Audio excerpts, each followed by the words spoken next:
Hi everyone, Matt from Your Health Routes here, and welcome to our Ask the Physio section in conjunction with the Waterside Hotel and Leisure Club. First of all, thank you for all the questions that have come in from members and patients alike.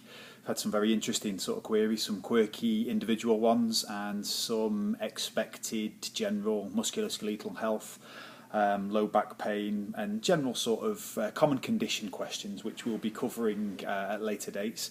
The first topic we're going to cover is exercise, not surprisingly really, being a gym and a physio that advocates exercise and the many health benefits.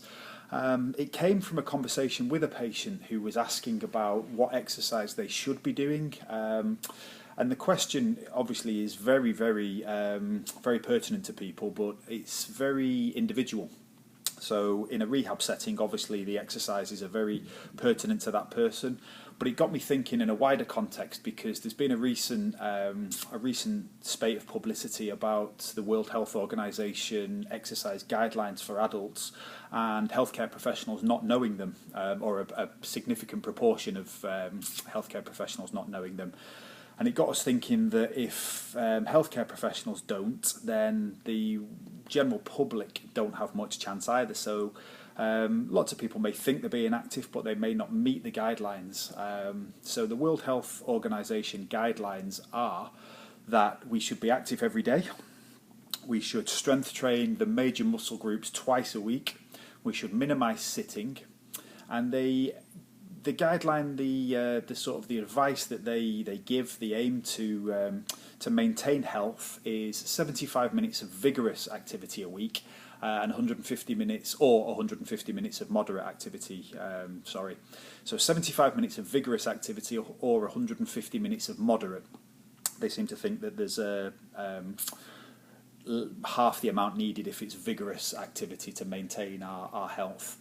It goes a little bit further though. If we want to maximise health benefits and actually improve our health and well-being, that we have 300 minutes of moderate activity or 150 minutes of vigorous activity. So you could sort of see whether you're meeting those guidelines or not.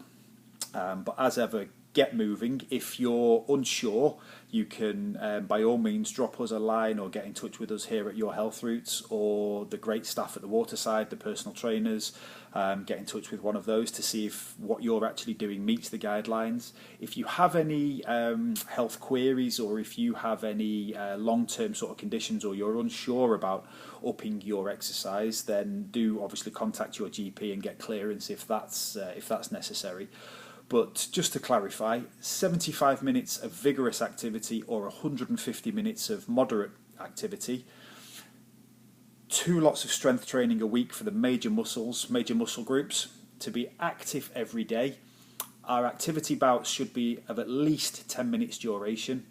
Minimise sitting is some other advice that's contained within the World Health Organization advice. So see if you're getting enough activity. We will post the link, and we will post the literature underneath this video. So get moving, and we'll see you soon, and keep those questions coming in. Thanks.